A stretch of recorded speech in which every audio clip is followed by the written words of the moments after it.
Sudah kubilang, sebenarnya kristal ini bukan tempat dia menggali, kata Yun Fan dengan suara rendah. Semua orang yang mendengar ucapan itu kebetulan melihat ke arah harimau terbang, lalu tersenyum diam-diam. Orang itu rakus akan uang. Jika dia mendengar kata harta karun, dia pasti akan berada di garis depan. Mentian membenci Tao. Biarkan dia menggali sebentar. Ye Chen juga tersenyum buruk. Mereka semua menutup mulut karena takut tertawa terlalu keras dan membiarkan harimau Fei Tian mendeteksinya. Harimau Fei Tian menggali dengan diam-diam, menggali dalam, dan menggali setengah gunung, tetapi tidak melihat ametis. Beberapa orang ragu dan bertanya, mengapa tidak? Kamu bilang kamu tidak bisa mendapatkan intinya. Yun Fan berkata dengan sungguh-sungguh, apakah aku masih bisa salah membaca? Pasti ada. Kamu tidak menggali cukup dalam. Jika kamu terus menggali, kamu akan melihatnya. Harimau Fei Tian terus menggali dengan cara yang meragukan, dan semua orang menutup mulut dan tertawa. Apakah ini terlalu buruk? Apa yang harus Paman Hu lakukan jika dia mengetahuinya? Long Tong menaruh simpati pada Fei Tian Tiger. Zhao Tianjian menepuk bahu Long Tong dan berkata, jangan khawatir, apa yang bisa dilakukan anak itu? Paman Tigerku yang malang. Long King dan Long Tong menghela napas dengan simpati. Fei Tian Tiger sangat sibuk. Tanpa disadari, seluruh gunung akan digali, dan dia tidak melihat setengah dari ametis. Dia bertanya pada Yun Fan, gunung ini akan digali. Mengapa tidak? Apakah kamu mempermainkanku? Ketika orang-orang mendengar suara itu, mereka tidak dapat menahan tawa. Fei Tian Tiger melihat sekilas, tentu saja, pasti sedang menatapnya, tiba-tiba marah, dengan cara yang marah, jangan bermain-main seperti itu. Yun Fan berkata sambil tersenyum, sebelumnya kita tidak bertaruh. Aku bilang kalau di sini ada biji kristal, apapun bisa. Bukankah itu yang kau katakan? Flying Tiger terdiam sejenak, ini benar-benar yang dia katakan, juga tidak bisa membantah, penuh depresi berkata, kalian terlalu suka menindas orang. Selesai berkata, satu pantat duduk di tanah, diam. Melihat ekspresi tertekan dari Fei Tian Tiger, mereka semua merasa bahwa mereka telah bermain terlalu banyak. Long King pergi ke Fei Tian Tiger dan menghiburnya, Paman Tiger, ada apa denganmu? Tinggalkan aku sendiri. Aku ingin diam. Flying Tiger tidak memiliki saluran udara yang baik.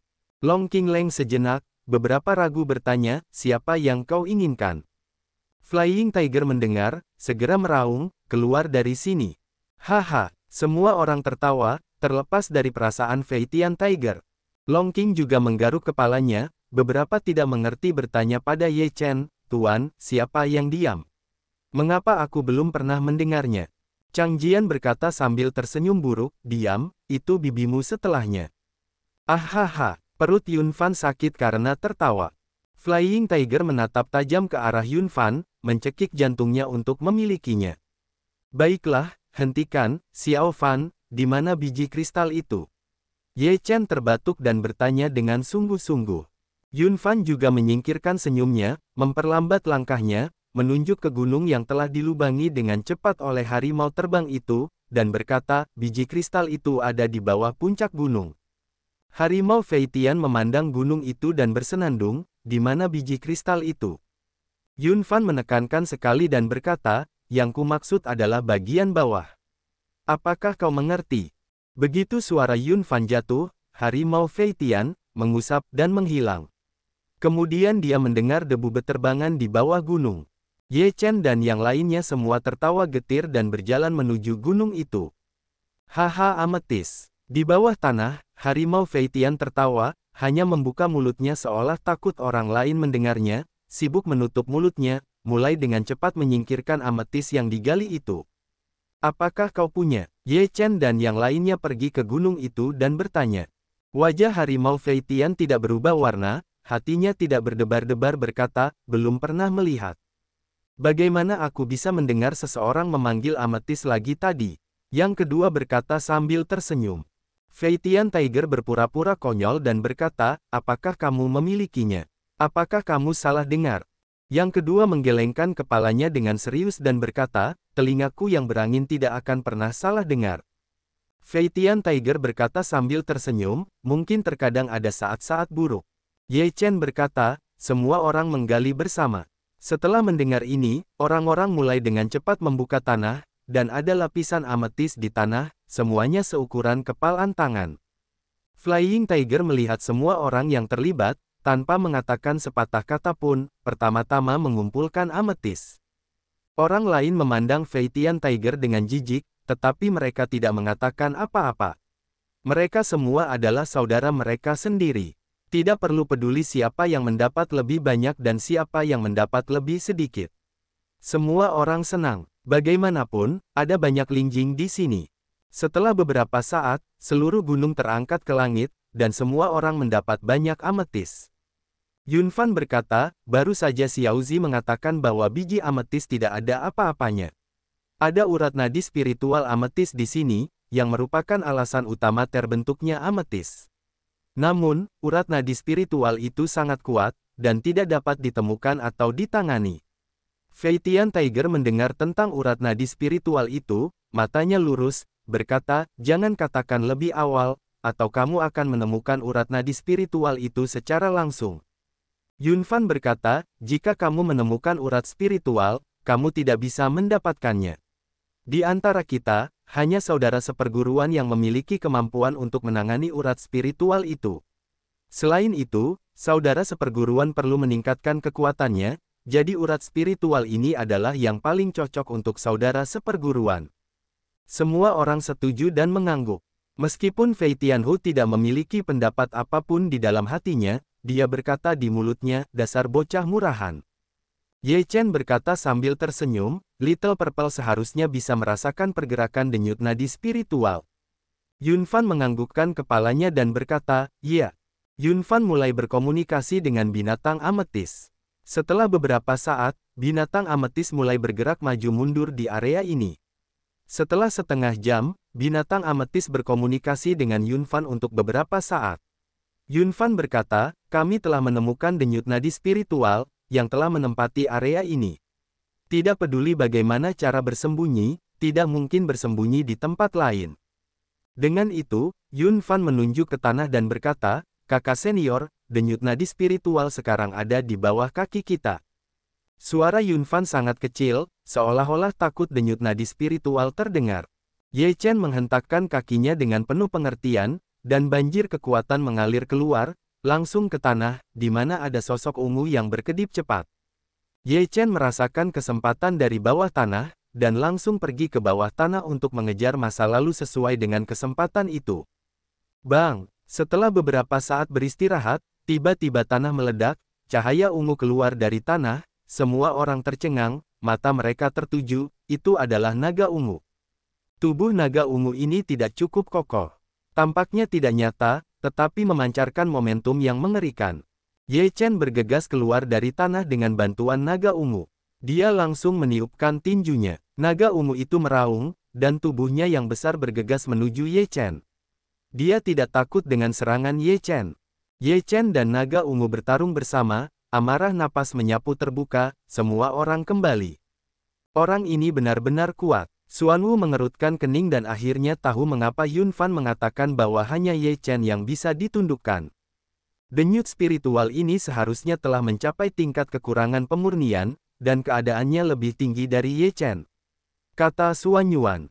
Ye Chen dan naga ungu bertarung, tabrakan terus-menerus. Ye Chen bisa merasakan kekuatan naga ungu, dan dia tidak ingin bertarung terlalu lama.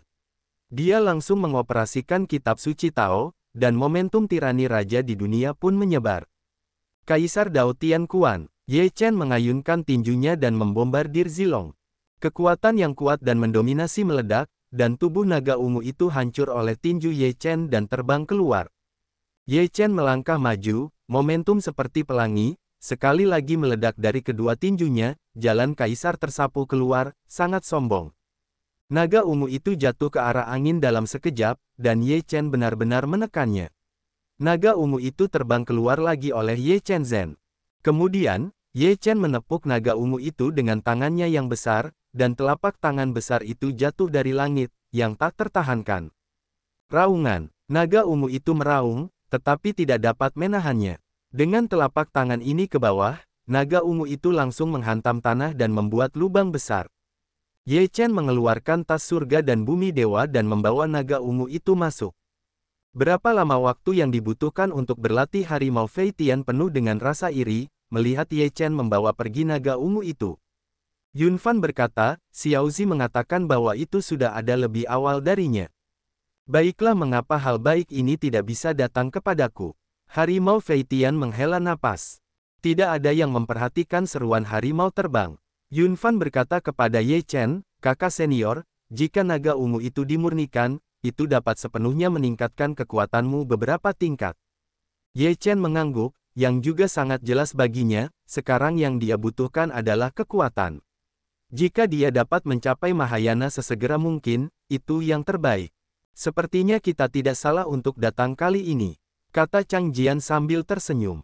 Meskipun mereka telah menghadapi beberapa masalah di depan, mereka semua sedang memanen sekarang.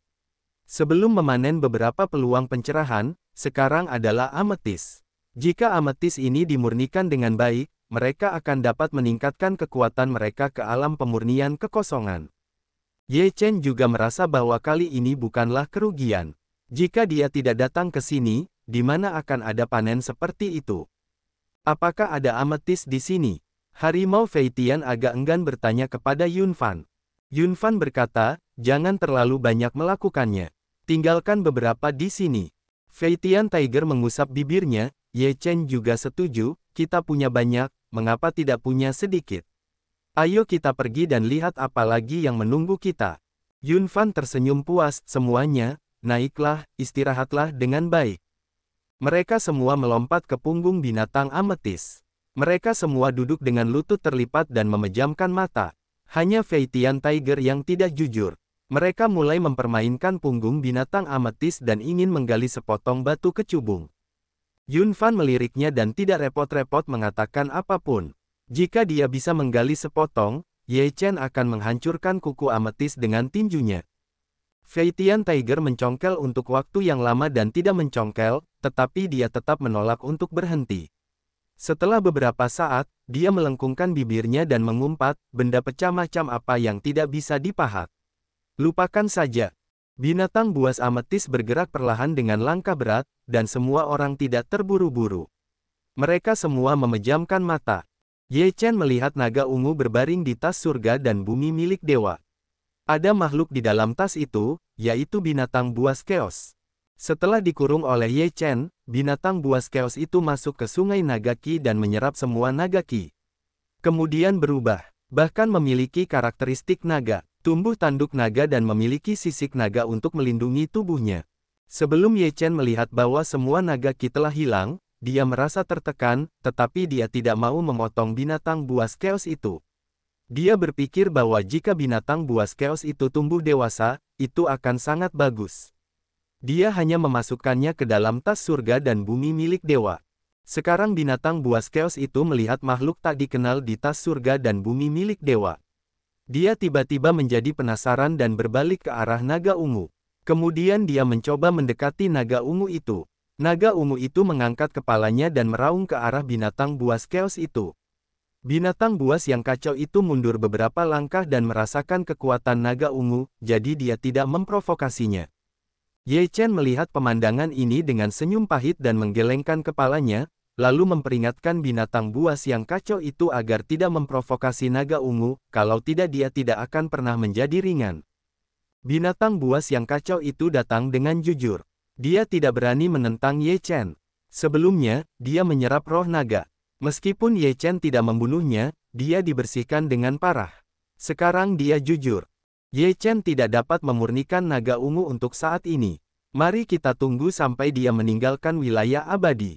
Setelah berjalan perlahan selama beberapa waktu, ametis tiba di sebuah danau. Danau itu tidak terlalu besar. Anda dapat melihat keseluruhan gambar sekilas, tetapi air di danau itu berwarna hijau. Ametis berhenti di tepi danau, dan semua orang melihat ke danau itu. Danau itu berwarna hijau dan hijau, yang dilebih-lebihkan. Air macam apa ini? Mengapa begitu hijau? Harimau terbang adalah cara yang luar biasa. Jangan sentuh airnya. Meskipun Ye Chen tidak tahu apa yang lebih baik untuk memberitahunya agar tidak menyentuh air. Si tua ketujuh lebih penasaran, jadi dia mengambil sebuah batu dan melemparkannya ke danau. Batu itu jatuh ke permukaan danau. Pada saat tenggelam, dia mengeluarkan suara, mendesis seolah-olah telah terkorosi. Orang-orang saling memandang, air hijau memiliki fungsi korosi. Sebelum semua orang memikirkannya dengan saksama, sebuah gelembung tiba-tiba muncul di permukaan danau, dan gelembung itu tumbuh perlahan. Akhirnya, bagian tengah danau langsung tergulung, dan sebuah benda hijau muncul, bulat, seperti bola besar. Dan kemudian yang hijau keluar dari air seperti tongkat hijau. Di atas 16 tanaman merambat ini, tampaknya ada mulut dengan suara serak yang menusuk, yang membuat orang merasa menyeramkan. Monster macam apa ini? Semua orang terkejut, Yun Fan tidak dapat menahan diri untuk membiarkan binatang ametis itu mundur dengan cepat. Dan 16 tanaman merambat itu dengan cepat menghantam pantai, dan 16 mulut itu terbuka, mengeluarkan suara aneh seperti sutra. Ye Chen mengerutkan kening, lalu mengeluarkan busur panah penembus awan. Busur dan anak panah itu langsung melesat ke salah satu mulut. Puff! Sebuah mulut tertembak oleh pedang, tetapi itu tidak mengenai mulut itu ke arah Ye Chen dan yang lainnya. 16 mulut monster itu, yang tampaknya keluar dari air lebih cepat, berguling keluar dari air lebih cepat. Ye Chen tiba-tiba mendapat firasat buruk bahwa cairan itu pasti sangat berbahaya. Dia segera melambaikan tangannya yang besar dan membentuk penghalang spiritual. Kemudian dia mengorbankan 8 diagram Tai Chi dan menghalanginya di depan umum. Cairan kental itu jatuh ke penghalang psikis dan merusaknya. Semua orang terkejut. Cairan itu sangat mengerikan sehingga bahkan kekuatan spiritualnya pun bisa terkorosi. Untungnya, Ye Chen melakukan pertahanan kedua, mengorbankan diagram 8 diagram Tai Chi. Cairan kental itu bertemu dengan cahaya diagram 8 diagram Tai Chi dan dengan cepat menguap. Ye Chen berkata dengan suara rendah, "Kalian semua mundur." Kemudian dia melangkah dan bergegas ke monster dengan 8 diagram Tai Chi. Ye Chen memegang pedang naga hijau dan menebas ke-16 mulut itu. Ke-16 mulut itu menghindar dengan cepat dan kemudian mencoba mengepung Ye Chen.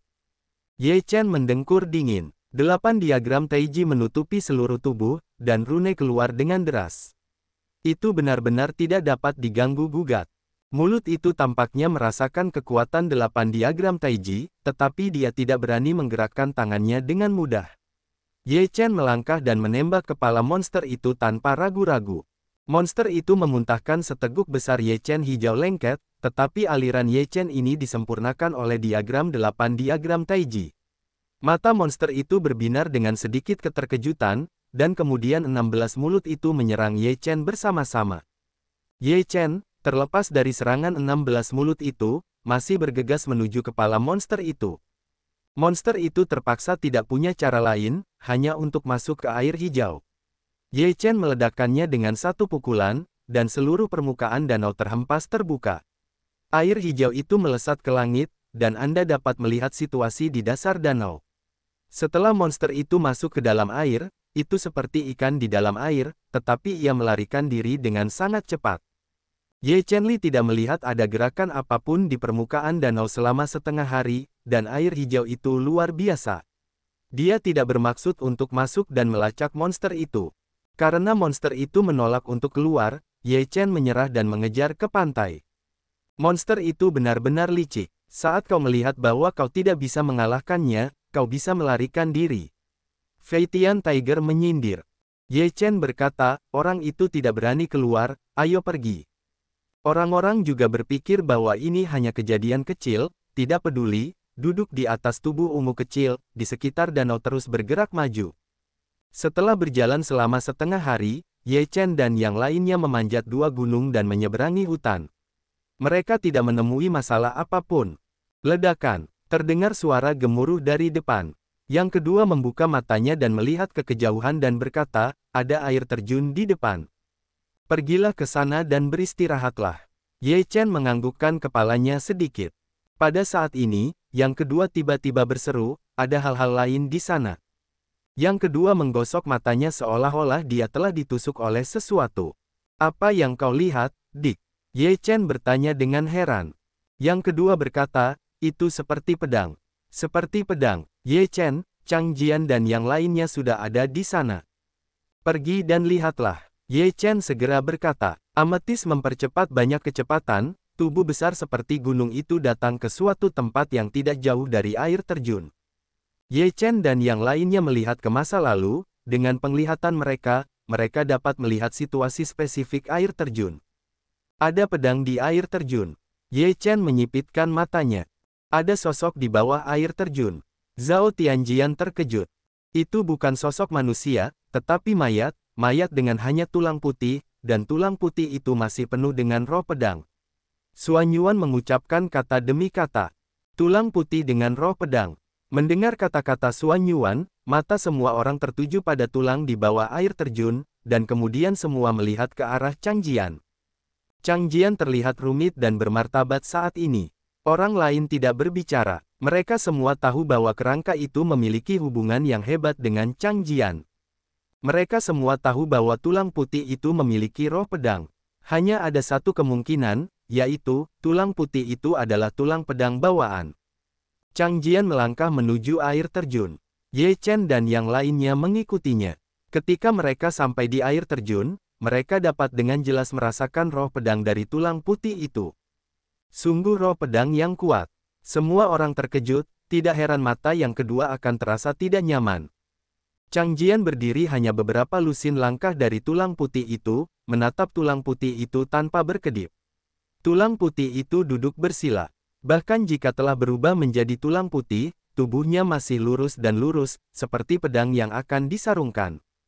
Chang Jian menarik napas dalam-dalam setelah lama melihatnya. Kemudian dia melihat pedang yang ditancapkan di tengah air terjun. Pedang itu masih tidak berubah di bawah hantaman air terjun. Pedang itu seperti pohon pinus Chang, yang tidak goyang meskipun diterpa angin dan hujan. Setelah bertahun-tahun, kita masih bertemu. Chang Jian membuka mulutnya perlahan dengan nada sedih. Ye Chen dan yang lainnya tidak membuka mulut mereka, tetapi mereka semua menebak dalam hati mereka apa hubungan tulang putih ini dengan Chang Jian. Chang Jian menoleh untuk melihat Ye Chen dan yang lainnya, dan berkata dengan tenang, kalian mungkin penasaran, mengapa ada tulang pedang di sini. Ye Chen dan yang lainnya tidak membuka mulut mereka, dan berencana untuk diam-diam melihat Chang Jian dan terus berbicara. Tulang pedang ini adalah pedang Chang saat itu. Kata-kata Chang Jian, waktu yang singkat membuat Ye Chen dan yang lainnya semua tercengang, menatap Chang Jian sebentar dan setengah tidak akan kembali kepada Tuhan.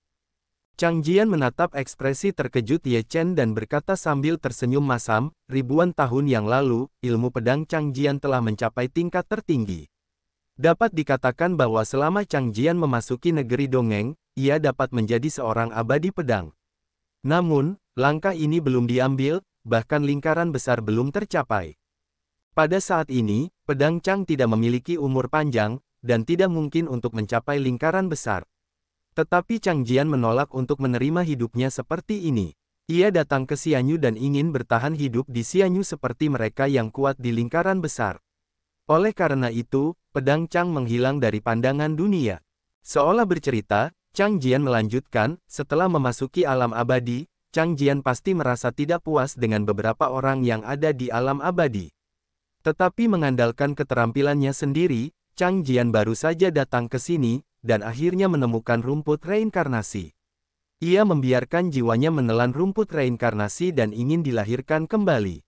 Jadi, setelah beberapa tahun, ada aku, dan baru di kehidupan ini aku benar-benar terbangun dan melanjutkan mimpi yang katanya belum selesai.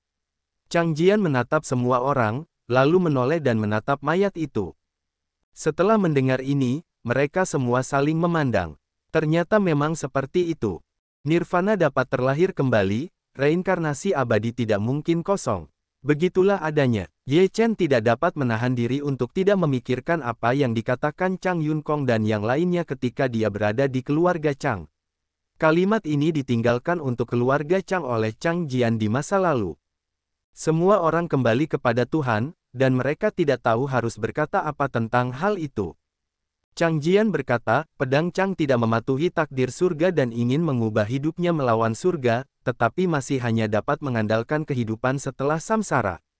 Setelah 3000 tahun, apakah Chang Jian masih Chang Jian? Kata-kata Chang Jian membuat orang bingung, tetapi mereka merasa ada beberapa kebenaran. Meskipun Chang Jian dan kebangkitannya setelah reinkarnasi mengingat masa lalu, Chang Jian hari ini bukan lagi Chang Jian yang dulu. Satu-satunya kesamaan mereka adalah ingatan dan tulang pedang. Yang lainnya benar-benar dua orang. Ye Chen pergi ke depan Chang Jian, menepuk bahu Chang Jian dan berkata sambil tersenyum, masa lalu telah menjadi masa lalu. Kamu hanyalah Chang Jian yang ku kenal. Apa hubungan Chang Jian dengannya? Chang Jian berkata sambil tersenyum, kakak seperguruan, mungkin kamu adalah simpul yang kutemui. Reinkarnasi di depanku belum bertemu denganmu, jadi aku tidak terbangun dengan ingatan. Aku masih menjalani hidupku dengan cara yang biasa. Namun, aku bertemu denganmu dalam kehidupan ini. Pada saat itu, takdirku berubah total. Ye Chen juga tertegun sejenak. Kata-kata Chang Jian tidak dapat disangkal. Dia hanya bisa tersenyum dan berkata, mungkin itu hanya kebetulan. Itu bukan kebetulan, tetapi takdir. Terkadang mustahil untuk percaya pada takdir. Takdir telah mengatur segalanya sejak lama, tetapi itu hanya sedikit terlambat. Chang Jian percaya. Sudah takdir bahwa kita akan menjadi saudara, kata Ye Chen sambil tersenyum. Chang Jian datang ke sisi tulang pedang, lalu melompat maju untuk mencabut pedang yang ditancapkan di air terjun. Pedang ini telah menemani pedang Chang selama ribuan tahun dan membunuh banyak sekali lawan, tetapi masih tetap diam di sini selama lebih dari 3000 tahun. Pedang itu masih tajam, masih memperlihatkan aura pedang yang mengagumkan, tetapi orang-orang bukanlah orang-orang di tahun-tahun itu. Chang Jian memegang pedang, dan kata, pedang tulang, terukir di badan pedang. Pedang ini memiliki banyak asal-usul. Itu adalah sepotong tulang pedang yang ditemukan oleh Chang Jian dalam suatu kesempatan, jadi dia menyempurnakannya menjadi sebuah pedang. Setelah itu, pedang itu menemaninya sampai ke puncak hidupnya. Chang Jian mengayunkan pedang tulang. Pedang itu masih pedang. Orang itu bukanlah orang itu, jadi tidak ada perasaan sama sekali. Chang Jian menancapkan pedang tulang di samping mayat itu, lalu tatapannya jatuh pada Zhao Tianjian dan berkata, Saudara Tianjian, kamu memiliki bakat kendo terbaik. Jika kamu bisa mendapatkan bantuan kekuatan eksternal, kamu akan memiliki jalur pedang yang lebih luas. Ketika Zhao Tianjian mendengar kata-kata Chang Jian, dia tidak bisa menahan diri untuk tidak tercengang. Pandangannya tertuju pada tulang-tulangnya, lalu dia menggelengkan kepalanya dan berkata, tidak, ini adalah kehidupanmu sebelumnya. Bagaimana dengan kehidupan masa lalu? Itu sudah menjadi masa lalu. Apa yang bisa kulakukan dengannya? Chang Jian berkata dengan bebas. Itu juga tidak akan berhasil. Zhao Tianjian berkata dengan sangat tegas. Chang Jian berkata, Saudara Tianjian, jika kamu tidak setuju, aku akan menghancurkan mayat itu sendiri. Apakah kamu tega melihatku menghancurkannya, atau kamu menggabungkannya? Jika aku menghancurkannya, aku menghancurkan diriku sendiri. Zhao Tianjian berada dalam dilema. Dia menatap Ye Chen dan tampaknya menunggu Ye Chen memberinya pilihan. Ye Chen dan Zhao Tianjian saling memandang. Kemudian dia terdiam sejenak. Kemudian dia menatap mata Chang Jian yang tegas. Dia berkata, Tianjian, kamu dapat mendengarkan Chang Jian. Jika tulang pedang itu membantu kamu, itu akan membuat kendomu naik ke ketinggian yang tidak dapat kamu tingkatkan. Chang Jian menatap Zhao Tianjian dengan mata membara. Suan Yuan di satu sisi juga berkata, kamu tidak memiliki beban apapun di hatimu. Jika kamu menggabungkan tulang pedang dengan bakatmu, kamu dapat mencapai pedang abadi dalam waktu dekat. Zhao Tianjian dan Chang Jian saling memandang. Setelah lama terdiam, dia menggertakkan giginya dan berkata, bagus. Chang Jian berkata sambil tersenyum, aku akan membantumu. Mari kita gabungkan sekarang, kami akan memberimu perlindungan Dharma. Ye Chen menepuk bahu Zhao Tianjian. Zhao Tianjian mengangguk, lalu pergi ke mayat itu. Mayat itu memancarkan roh pedang yang kuat. Jika seorang biksu umum mendekat, dia akan langsung terbunuh. Chang Jian berkata, duduklah dan aku akan membantumu menyelesaikan penyatuan. Zhao Tianjian duduk di samping mayat itu dengan lutut bersilang. Chang Jian menarik napas dalam-dalam dan berkata, rilekskan tubuhmu. Penggabungan tulang pedang ini mungkin menyakitkan. Aku perlu mengeluarkan semua tulang dari tubuhmu, lalu menyatukan tubuh dan tulang pedangmu. Zhao Tianjian berkata dengan tegas di matanya, ayo. Chang Jian tidak ragu-ragu terlalu banyak. Meskipun prosesnya menyakitkan, setelah integrasi yang sukses, akan ada masa depan yang baru. Chang Jian mulai mengeluarkan isi perut Zhao Tianjian. Chang Jian mulai dari kaki Zhao Tianjian, dan tulang-tulang putih ditarik keluar dari tubuh Zhao Tianjian. Zhao Tianjian berlumuran darah, dan seluruh tubuhnya memiliki urat biru, dan otot-otot wajahnya terpelintir. Rasa sakit dari pengeluaran isi perut semacam ini tidak dapat dibayangkan. Ye Chen dan yang lainnya masih melihatnya pada awalnya. Setelah beberapa mata, mereka semua berbalik. Chang Jian berkeringat. Sebagai saudara laki-laki Zhao Tianjian, melihat rasa sakit Zhao Tianjian, bagaimana mungkin dia tidak cemas? Namun, dia tidak bisa terlalu cemas, dia tidak bisa sabar dan teratur. Semua bagian yang tulangnya telah dikeluarkan dilubangi, seperti moluska. Satu demi satu, hanya tengkorak dan tulang belakang yang tersisa. Tengkorak tidak perlu dicabut, hanya tulang belakang dan ruas tulang belakang yang dicabut untuk mengeluarkan tulang. Setelah Chang Jian mencabut tulang belakang Zhao Tianjian lumpuh total di tanah, tubuhnya berdarah, tetapi Zhao Tianjian masih sadar dan tak tertandingi. Pedang Chang tidak mengabaikan apapun, dan segera memasukkan kerangka mayat ke dalam tubuh pedang Chang. Tulang pedang dan roh pedang sangat mengagumkan. Chang Jian mengendalikan tekanan udara pedang dan menggunakan caranya untuk memurnikannya.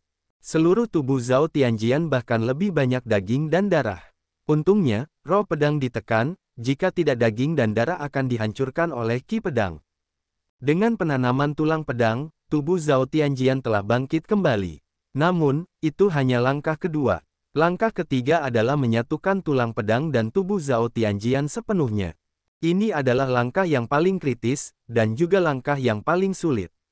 Selama Anda berhasil, akan ada tulang pedang bawaan ekstra di dunia. Chang Jian sangat teliti dalam memurnikan, dan juga mengirim pesan kepada Zhao Tianjian, sehingga Zhao Tianjian dapat berkomunikasi dengan tulang pedang secara mandiri. Waktu tampaknya berlalu dengan cepat, dan tampaknya sangat lambat. Tubuh dan tulang Zhao Tianjian mulai menyatu, dan tidak mulai saling menolak. Pedang Chang juga mulai mengurangi penindasan tulang pedang, dan membiarkan Zhao Tianjian secara aktif mengendalikan tulang pedang. Akhirnya, Chang Jian sepenuhnya melepaskan penindasan. Zhao Tianjian mengambil inisiatif untuk mengendalikan tulang pedang. Seluruh tubuhnya penuh dengan roh pedang, tetapi daging dan darahnya tidak dihancurkan oleh roh pedang. Apakah Anda berhasil? Ye Chen menatap Zhao Tianjian yang penuh dengan roh pedang dan bertanya kepada Chang Jian. Yang lain juga sangat gugup untuk menonton, takut akan kecelakaan kecil. Chang Jian sangat percaya diri dan berkata, tidak masalah. Akhirnya, saya akan melihat milik saudara Tianjian sendiri. Ye Chen menghela napas lega dan berkata, ini juga merupakan sifat pedang surgawi. Dengan tulang pedang bawaan ini, efektivitas tempur pasti akan meningkat pesat, dan itu akan sangat membantu untuk memahami Kendo di masa depan. Aku tidak bisa menandingi bakat saudara Tianjian dalam Kendo, jadi dia pasti memiliki sifat seperti itu. Chang Jian berkata sambil tersenyum tipis. Roh pedang Zhao Tianjian bertahan di sekujur tubuhnya. Setelah setengah hari, tidak ada gerakan. Ketika matahari terbenam, Zhao Tianjian akhirnya memiliki beberapa gerakan, dan seluruh roh pedang tubuhnya langsung tertahan. Melihat perubahan ini, Chang Jian segera berkata sambil tersenyum, sudah sepenuhnya selesai. Ye Chen juga mengangguk dengan jelas. Zhao Tianjian dapat mengendalikan roh pedang, yang menunjukkan bahwa Zhao Tianjian dapat mengendalikan tulang pedang. Kemudian, napas Zhao Tianjian tiba-tiba naik, dan seluruh orang itu seperti pedang yang harus disarungkan.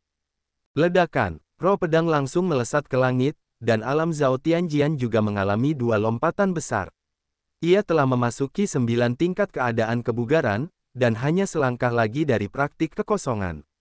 Zhao Tianjian membuka matanya, menghirup seluruh napas tubuhnya, dan menarik napas panjang. Ia mengingat proses penggantian tulang. Itu adalah transformasi yang lengkap.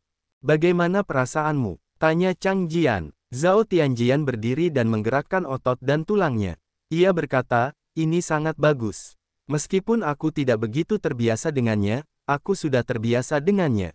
Sekarang ada tulang pedang bawaan lainnya di dunia ini. Kata Xuan Yuan sambil tersenyum. Chang Jian mengeluarkan pedang yang ditancapkan di tanah dan memberikannya kepada Zhao Tianjian. Ia berkata, pedang tulang ini akan menjadi milikmu mulai sekarang. Bukankah ini milikmu? Zhao Tianjian ragu. Chang Jian menggelengkan kepalanya dan berkata, itu bukan milikku 3000 tahun yang lalu. Sekarang setelah kau memiliki tulang pedang, kau seharusnya memiliki pedang tulang. Zhao Tianjian mengambil pedang itu. Pada saat ia memegangnya di tangannya, seluruh jiwa orang itu terkejut dan darahnya mendidih. Ia sangat terkejut dan mencoba menekan suasana fanatik di dalam hatinya. Pedang ini telah bertarung dengan pedang Chang selama bertahun-tahun. Jika kau menggunakan pedang tulang, kau akan jauh lebih kuat daripada pedang lainnya. Kata Chang Jian sambil tersenyum. Zhao Tianjian melambaikan pedang tulang itu dan menyukainya sejenak. Terima kasih, Chang Jian. Kata Zhao Tianjian dengan sungguh-sungguh. Chang Jian berkata dengan muram, apa yang dilakukan saudara-saudara kita ketika mereka mengucapkan kata-kata sopan ini? Itu tidak biasa. Kalian sekarang adalah saudara. Harimau Feitian memiliki makna yang lebih dalam, hehe, sebuah senyuman. Kembaran tulang pedang bawaan, bagaimana dengan keseluruhan namanya, mendominasi. Yun Fan tertawa bahwa ia merasa senang dengan dirinya sendiri. Apa-apaan namamu, terlalu buruk untuk didengar. Lebih baik memanggil beberapa wanita jalang. Ini hari yang buruk. Apakah kamu akan menyinggung dua tulang pedang bawaan? Chang Jian dan Zhao Tianjian menatap Harimau Feitian hampir bersamaan, lalu berkata dengan satu suara. Harimau terbang itu sangat pelit, hei, tersenyum, berkata, kamu bercanda, jangan pelit begitu. Benar saja, itu harimau pelit. Keluarga Chang dan Zhao Tianjian sama-sama mencibir. Harimau terbang itu tidak mau berkata, di mana aku pelit. Jangan pelit begitu. Chang Jian menanggapi dengan harimau terbang. Harimau Feitian tampak tertekan, tahu bahwa sekarang dia berkata tetapi kedua orang ini, juga diam dengan jujur. Baiklah, jangan bersuara. Sekarang sudah gelap. Mari kita beristirahat di sini dan mulai berangkat besok pagi. Ye Chen, sebagai tulang punggung, berkata. Semua orang tidak membuat masalah lagi. Mereka menemukan tempat mereka sendiri dan mulai memejamkan mata. Tidak ada apa-apa di malam hari. Keesokan paginya, mereka berangkat lagi dan perlahan-lahan mendekati kedalaman alam abadi. Mereka tidak berani masuk ke kedalaman alam abadi, tetapi mungkin untuk mendekati mereka tanpa batas. Saat dia semakin dekat dan dekat dengan kedalaman alam abadi, Ye Chen merasa semakin luar biasa. Dia dapat membuat orang-orang kuat yang telah mencapai negeri dongeng tidak dipanggil oleh kekuatan pengantar. Ini benar-benar memiliki kekuatan tertentu. Dan Ye Chen juga berpikir tentang mengapa orang-orang seperti Raja Dizang, Hades dan Dharma tidak dapat dipanggil oleh kekuatan penerimaan tanpa memasuki alam abadi. Itu sama untuk mencapai negeri dongeng, tetapi ada dua situasi yang berbeda, bagaimana ini bisa terjadi. Ye Chen berpikir sepanjang jalan, tetapi pada saat ini, tiba-tiba ada petir di langit yang cerah. Ada petir di langit, dan ada suara yang memekakkan telinga datang dari langit. Ye Chen dan yang lainnya semua melihat ke langit, apakah ada beberapa keraguan, bagaimana ini juga guntur. Tetapi kemudian, dengan perubahan di langit dan bumi mulai meredup, seolah-olah kiamat akan datang. Apa yang terjadi? Suan Yuan terkejut. Arah guntur tampaknya adalah tanah suci cahaya yang bergoyang. Zhao Tianjian berkata, menatap ke kejauhan. Ye Chen menyipitkan matanya dan merasa ada yang salah dengan itu. Pasti ada sesuatu yang besar. Ayo pergi. Ayo keluar dari Xianyu. Ye Chen segera membuat keputusan. Perubahan mendadak di langit itu langsung menarik perhatian semua biksu di wilayah selatan. Mereka semua menatap langit dan sangat terkejut. Ada apa lagi? Siapa yang tahu? Terakhir kali langit tiba-tiba berubah, ada mayat abadi yang jatuh. Kali ini, bukankah mayat abadi itu akan jatuh lagi? Tidak banyak mayat abadi yang jatuh. Semua orang membicarakannya, ada yang bilang, sepertinya ke arah tanah suci goyang. Apakah ada perubahan di tanah suci? Apa yang bisa terjadi pada tanah suci Yao Guang? Pergi dan lihatlah. Banyak orang baik pergi ke tanah suci batu untuk melihat apa yang terjadi. Pada saat ini, langit tertutup awan, dan langit serta bumi menjadi gelap. Suara keras datang dari langit, memekakkan telinga seolah-olah seseorang menghentakkan kakinya di langit. Perubahan semacam ini terjadi di langit.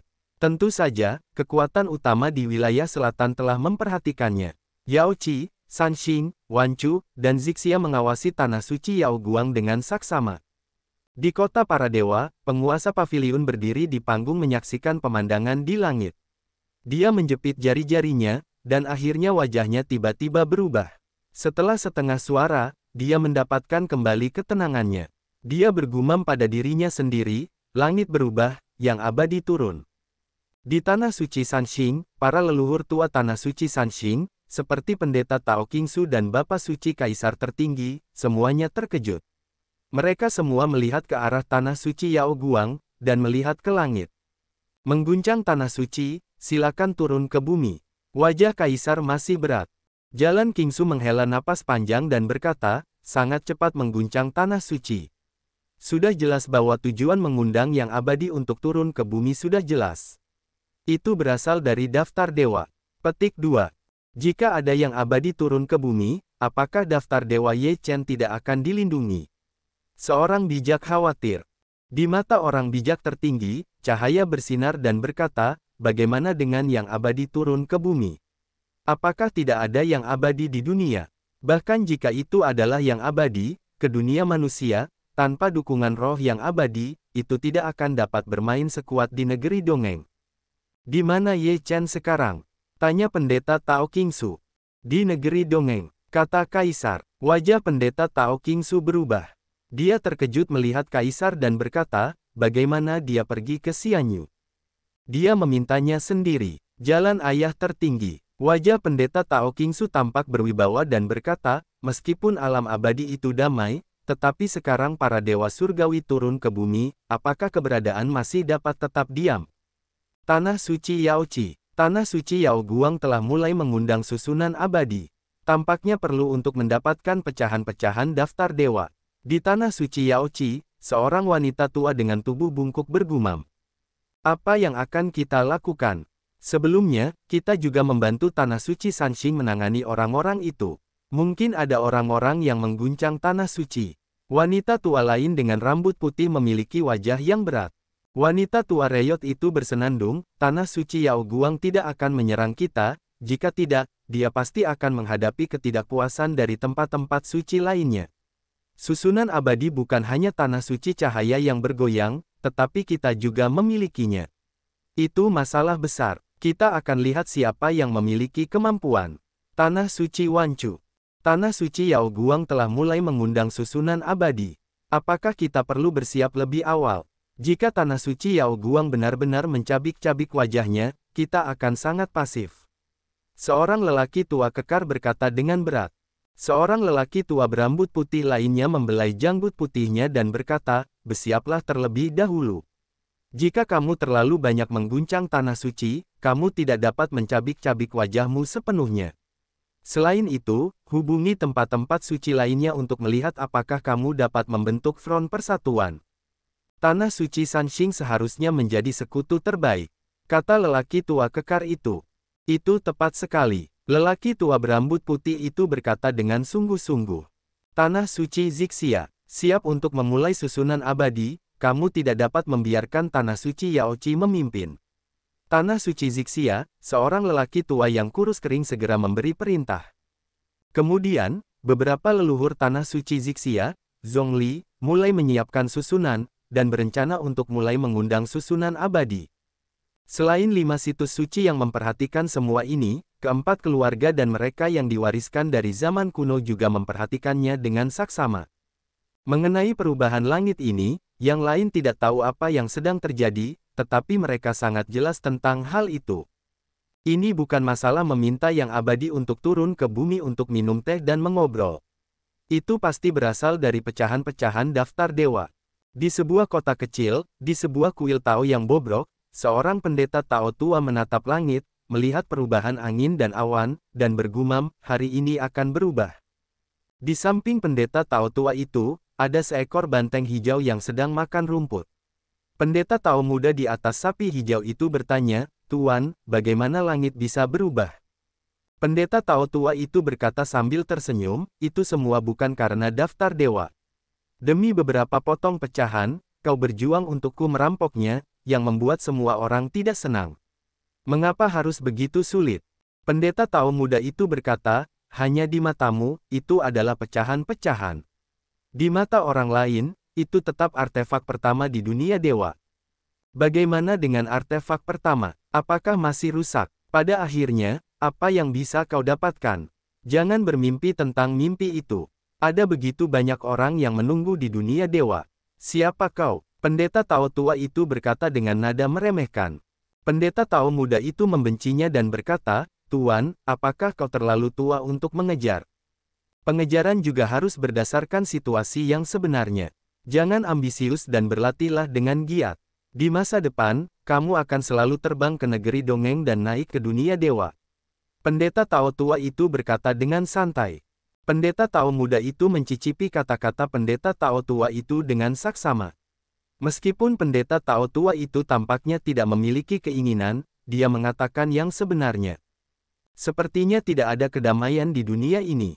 Munculnya daftar dewa telah menghancurkan semua kedamaian. Di sebuah gunung, lelaki tua dengan pisau kayu itu mendesah. Bukankah kita tinggal di sini hanya untuk hari ini?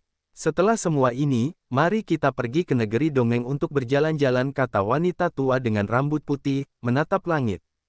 Lelaki tua itu tertawa, mengeluarkan pipanya dan mengisap beberapa isapan. Dia berkata, aku benar-benar lelah tinggal di dunia.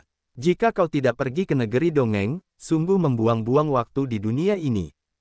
Pada saat ini, Ye Chen dan yang lainnya mempercepat kecepatan mereka dan bergegas keluar wilayah abadi, sementara bagian dalam wilayah abadi itu tergoreng, dan napas melonjak. Tampaknya mereka tidak tahan untuk mulai bergerak. Kemudian, roh pedang dan bayangan kapak menyapu keluar dari alam abadi, dan alam abadi, yang siap bergerak, kembali sunyi. Sekarang negeri dongeng itu datang ke abadi. Apakah kau bermaksud menghentikan kami? Suara ketidakpuasan datang dari kedalaman alam abadi. Orang-orang yang turun dari negeri dongeng secara alami akan dibersihkan. Apa yang kau lakukan? Jika ada yang tidak jujur, aku tidak keberatan memotong seseorang terlebih dahulu. Kata bahasa tirani itu. Xianyu tiba-tiba menjadi tenang, tidak ada yang mau menjadi sebesar itu. Sekarang kekuatan membunuh dewa dan Pangu masih sangat kuat. Sangat mudah untuk membunuh salah satu dari mereka. Ye Chen dan yang lainnya bergegas keluar dari bola langit dan menatap ke langit. Angin dan awan di langit mengumpulkan pusaran air, dan seberkas cahaya tersebar di pusaran air. Cahaya ini sangat sakral dan menerangi dunia manusia yang redup. Ada peri yang turun dari negeri dongeng. Jiwa tua itu berkata dengan kaget. Ye Chen menggigil di sekujur tubuhnya, dan dia segera menebak bahwa pasti ada makhluk abadi di negeri dongeng yang turun ke daftar dewa. Tanah suci cahaya yang mengguncang telah mengundang seorang yang abadi.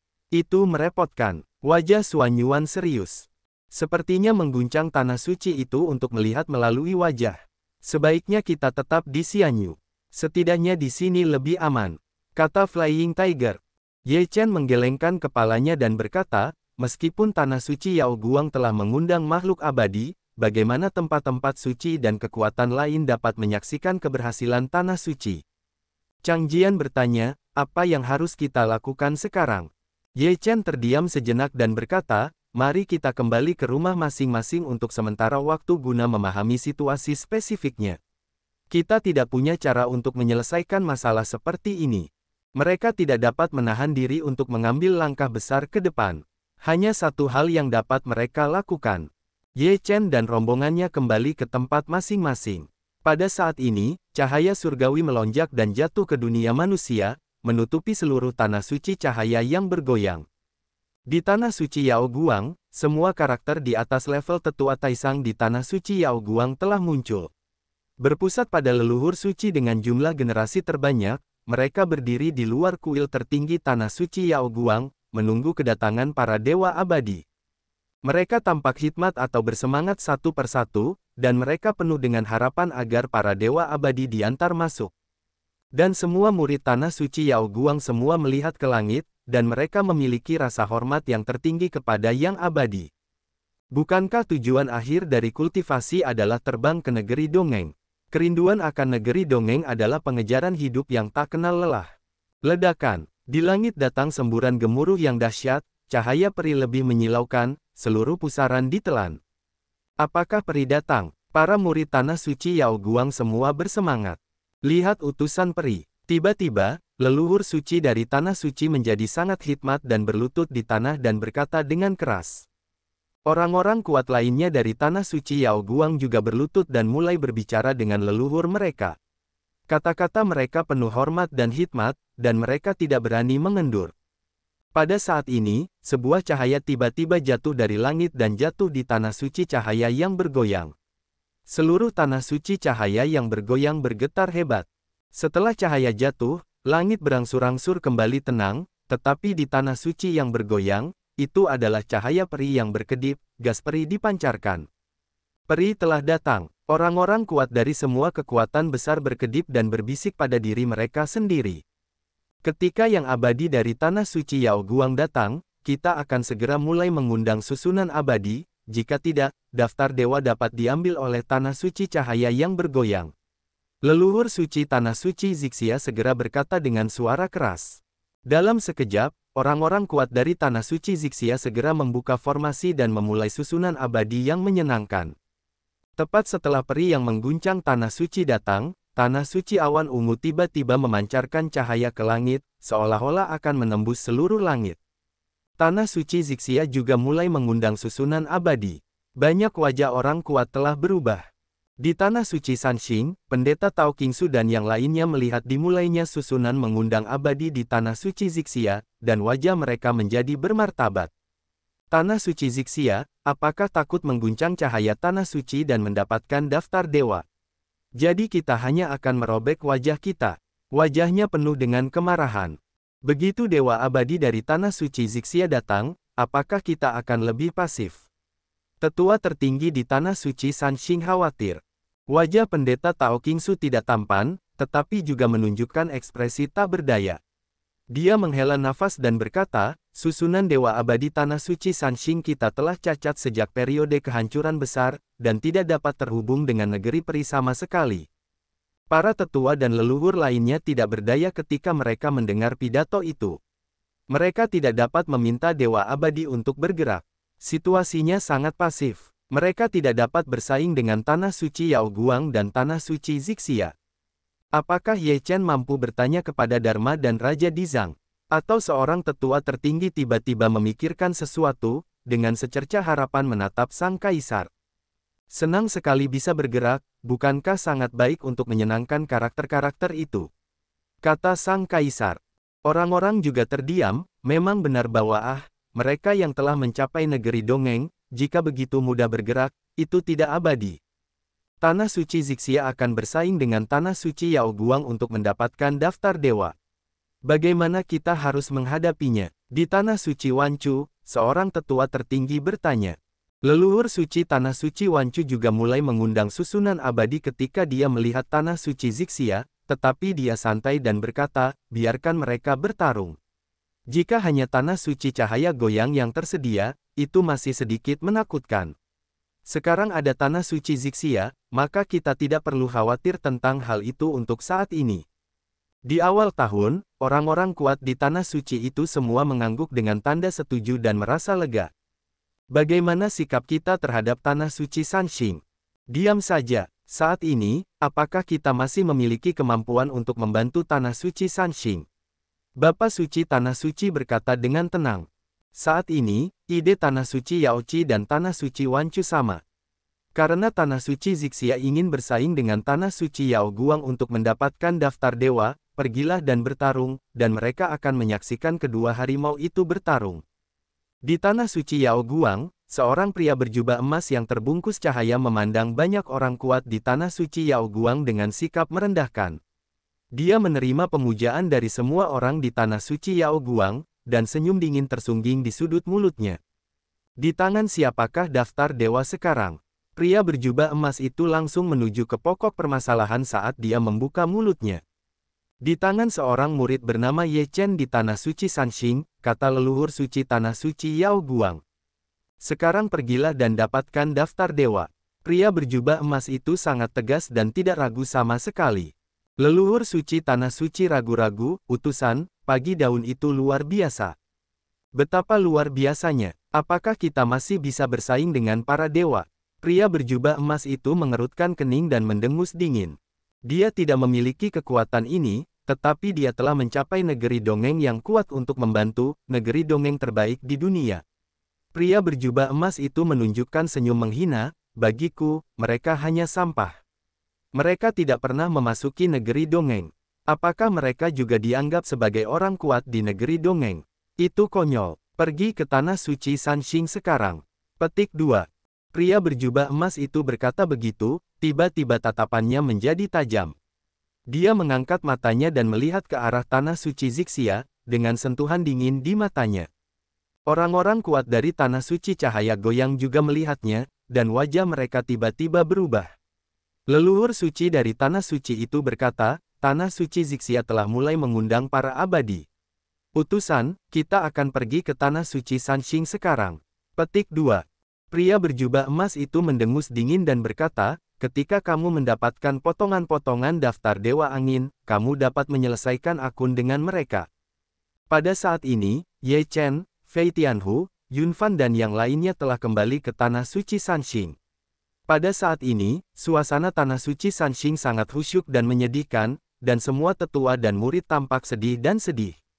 Ye Chen datang ke sisi orang bijak tertinggi dan yang lainnya, dengan hormat mengepalkan tinjunya dan berkata, King Su Sengzu, aku Ye Chen adalah orang yang melakukan sesuatu, aku tidak akan pernah melibatkan tanah suci Sanxing.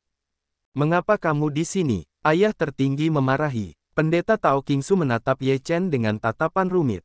Setelah beberapa saat, dia berkata, kamu seharusnya tidak kembali. Jika aku tidak datang, apakah makhluk abadi yang mengguncang tanah suci akan berhenti? Ye Chen tersenyum pahit dan berkata tanpa rasa takut, yang mereka inginkan hanyalah potongan-potongan daftar dewa, yang merupakan masalah besar bagi mereka. Kamu pikir terlalu sederhana. Pendeta Tao King Su menggelengkan kepalanya berkata, kelima tempat suci itu tampaknya damai, tetapi sebenarnya, mereka bertempur secara terbuka dan rahasia. Tanah suci Yao Guang bahkan lebih ambisius. Kalian telah lama mengintip daftar dewa. Apakah kalian pikir mengguncang putra suci dengan menyerang kalian berarti mengguncang putra suci sendirian? Ye Chen mendengar ucapan itu, tampaknya mengerti apa, pupil matanya sedikit mengecil. Tujuan mengguncang tanah suci kali ini adalah untuk menunjukkan kekuatannya di wilayah selatan dan bahkan dunia manusia, dan mendominasi dunia manusia. Pendeta Tao King Su memandang tanah suci Zixia dan berkata, meskipun tanah suci Zixia tidak memiliki ambisi untuk menyinari tanah suci, ia tidak akan melepaskan daftar dewa dengan mudah. Oleh karena itu, tidak peduli apakah kalian menyerahkan daftar dewa atau tidak, tanah suci Sanxing akan menghadapi krisis besar, yang juga merupakan krisis seluruh wilayah selatan. Ye Chen mengerti maksud pendeta Tao King Su, tetapi dia tetap teguh, tidak peduli apa tujuan mengguncang tanah suci, itu terkait dengan daftar dewa. Aku harus kembali, dan aku tidak bisa melihat tanah suci Sanxing menghadapi krisis yang lebih besar karena aku. Kaisar Sengzu menghela nafas dan sangat senang. Dia tidak melihat orang yang salah, tetapi dia juga sangat menyesal. Jika tanah suci Yao Guang benar-benar luar biasa, tidak peduli apapun, kita harus menjaga Ye Chen dan Qing Yang. Bersama mereka, tanah suci Sanxing akan bangkit kembali di dunia suatu hari nanti. Pendeta Tao King Su membuat keputusan akhir, yang juga merupakan pilihan terakhir. Banyak tetua tidak memiliki pendapat. Hanya dengan menjaga api, kita dapat memulai api padang rumput. Hanya langit yang tenang sekali lagi karena tanah suci awan ungu mulai mengundang susunan abadi dan angin dan awan 4, jalan cahaya peri datang dari negeri peri, menutupi seluruh tanah suci Zixia. Pada saat ini, orang kuat dari tanah suci Yao Guang telah bergegas ke tanah suci Sanxing dengan pria berjubah emas. Tanah suci Sanxing sedang menghadapi bencana besar. Wanita tua berjanggut itu menghela napas dan berkata, Guru, tanah suci yang mengguncang memiliki ambisi yang besar. Aku khawatir itu tidak akan datang hanya untuk mendapatkan pecahan-pecahan daftar dewa. Meskipun rambutnya sudah beruban, tetapi wajah tetua itu berkerut. Wanita tua berjanggut itu tidak tahu mengapa, dan berkata, jika tanah suci Zixia tidak mulai mengundang susunan abadi, kita masih perlu mengkhawatirkannya, tetapi kita tidak perlu mengkhawatirkannya sekarang. Tanah suci Zixia tidak memiliki ambisi yang besar. Itu hanya untuk mendapatkan daftar dewa. Jika tidak mendapatkan daftar itu tidak akan pernah menyerah. Itu pasti akan bertarung dengan tanah suci Yao Guang. Pada saat itu, kedua belah pihak akan kalah. Bagaimanapun, tanah suci Sanxing tidak dapat dipertahankan. Kata seorang tetua tertinggi. Kita semua telah menjadi bodhisattva tanah liat, dan kita tidak memiliki kemampuan untuk mengurus kehidupan orang lain. Wanita tua berjanggut itu tampak sedikit kejam, tetapi itu juga benar. Tanah suci Sanxing. Pendeta Tao Qingsu telah memerintahkan semua murid tanah suci Sanxing untuk meninggalkan tanah suci Sanxing. Jika tanah suci Sanxing masih ada, mereka masih murid tanah suci Sanxing. Jika tanah suci Sanxing tidak ada lagi, maka jangan pernah mengatakan bahwa kalian adalah murid tanah suci Sanxing. Tanah suci Sanxing telah menjadi kosong, dan sisanya adalah para tetua tanah suci Sanxing. Mereka memiliki perasaan yang mendalam dengan tanah suci Sanxing. Bahkan jika mereka mati, mereka harus maju dan mundur dengan tanah suci Sanxing. Yin Qingyang, yang telah lama tidak dapat keluar dari celah itu, akhirnya keluar dari celah itu. Begitu dia keluar dari celah itu, jalan-jalan berdengung, dan bunga teratai hijau bermekaran di mana-mana, hukum Tao mengalir secara alami dan tampak sangat sakral. Begitu Yin Qingyang keluar dari celah gunung, dia langsung menarik perhatian orang-orang kuat di tanah suci Sanxing. Mereka semua terkejut dan mata mereka berbinar penuh harap. Pada saat ini, dia bertekad untuk membiarkan Yin Qingyang hidup. Yin Qingyang tampaknya menyatu dengan Tao, yang sungguh luar biasa. Dalam sekejap, dia mendatangi pendeta Tao Qingsu dan yang lainnya dan memberi hormat dengan hormat. Dia berkata, murid bersedia maju dan mundur bersama tanah suci Sanxing. Saya sangat bangga dan bersyukur memiliki murid seperti Anda di tanah suci Sanxing, tetapi Anda maupun Ye Chen tidak boleh mati. Anda memikul misi besar dan harus hidup. Kata-kata pendeta Tao Qingsu tegas dan tidak dapat disangkal.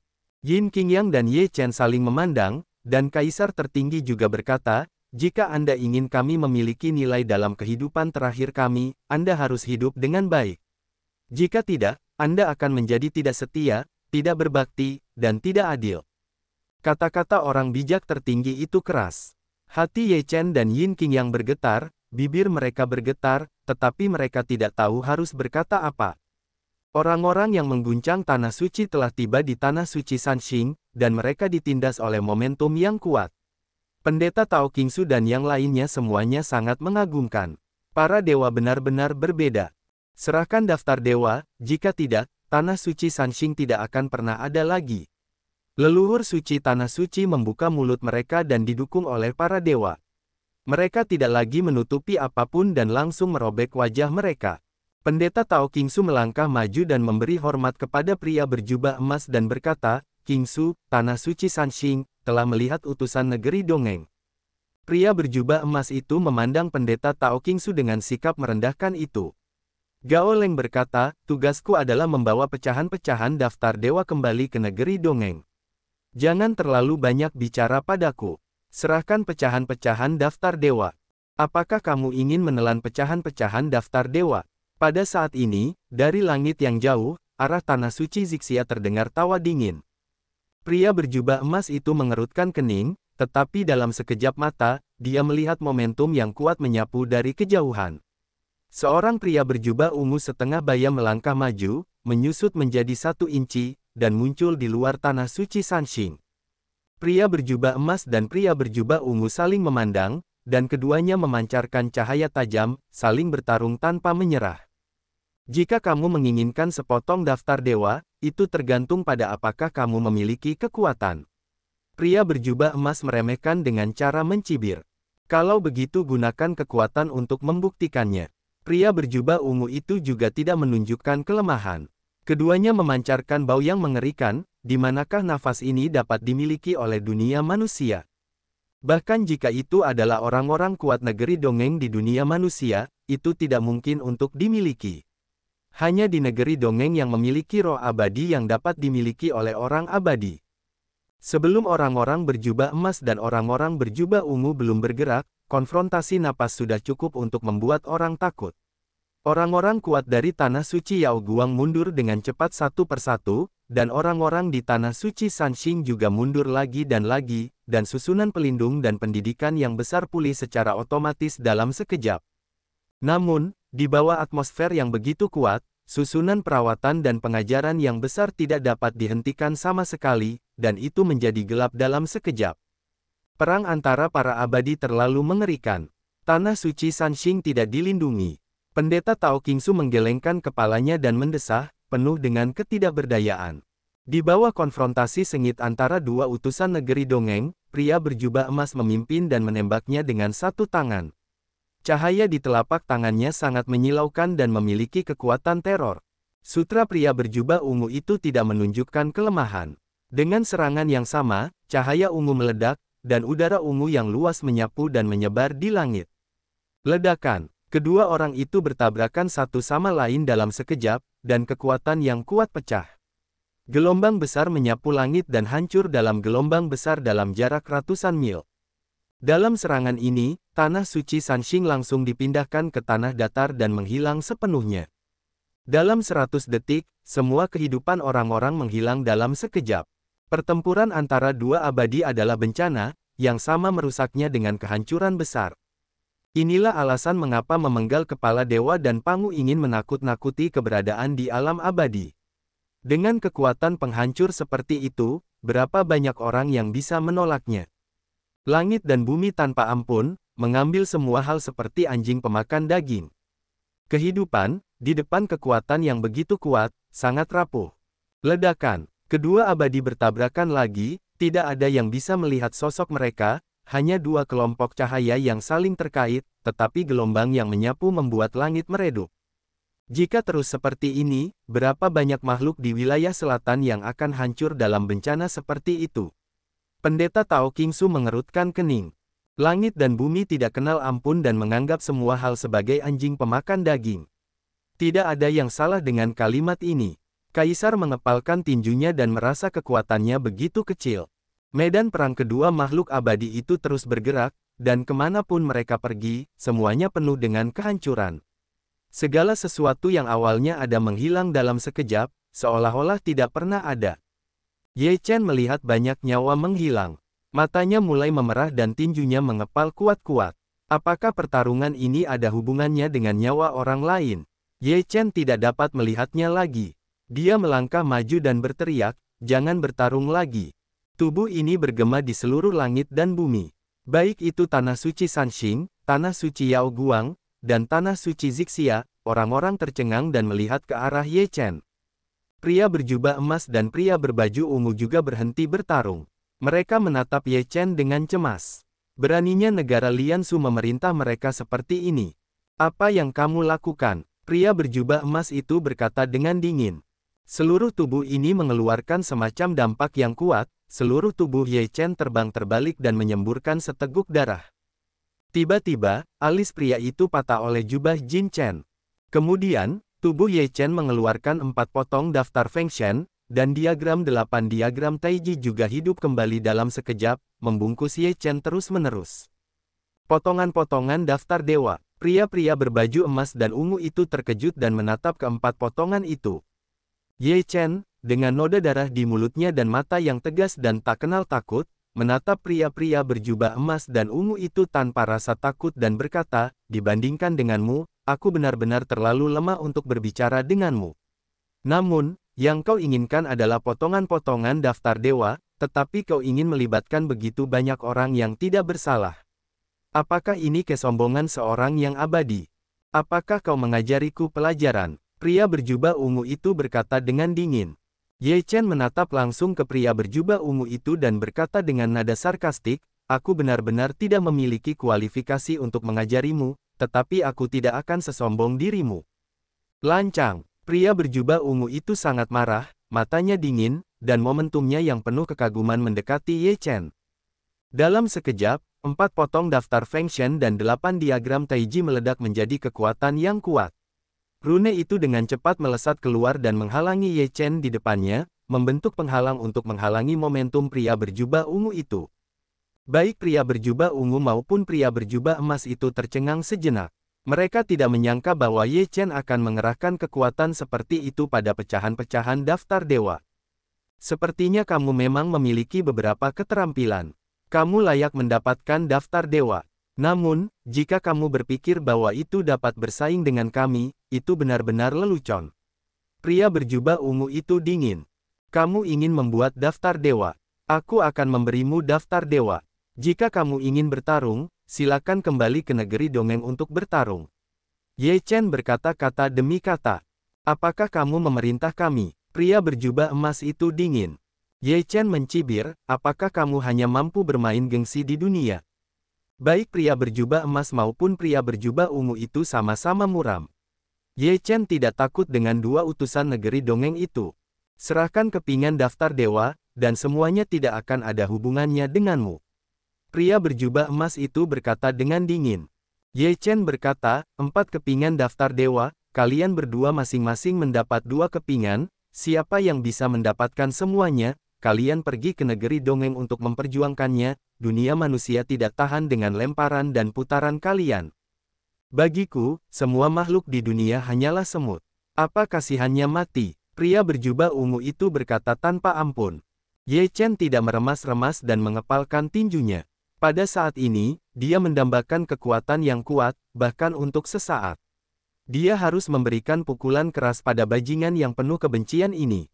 Amitabha, sebuah nama Buddha datang, tenang dan sakral, dan semua orang tercengang.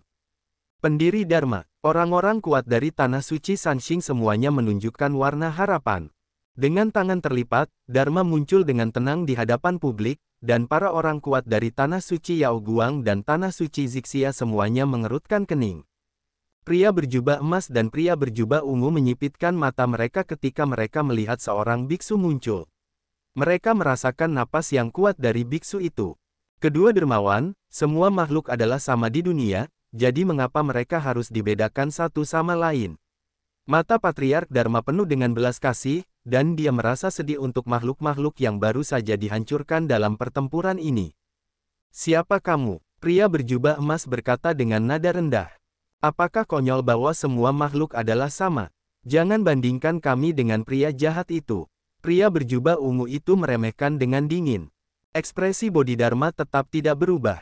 Dia berkata, hidup setiap orang itu berharga. Bahkan jika kamu lebih unggul dalam kekuatan, pada analisis terakhir, itu hanyalah tubuh yang hidup. Apa perbedaan antara yang abadi dan yang fana? Biksu, aku tidak ingin mendengarkan kebenaran agungmu. Aku hanya bertanya padamu, apakah kau menghalangiku? Pria berjubah emas itu membentak. Aku di sini bukan hanya untuk menghentikan dermawan, aku hanya tidak ingin mati. Aku di sini untuk makhluk-makhluk ini, tetapi juga untukmu. Aku menabung untukmu. Dharma menjawab dengan tenang. Haha berhemat untukku. Pria berjubah emas itu sepertinya mendengar lelucon terbaik di dunia. Dia tertawa terbahak-bahak dan kemudian menyingkirkan senyumnya. Dengan tatapan membunuh di matanya, dia berkata, menurutmu siapa dirimu? Aku akan membunuhmu terlebih dahulu.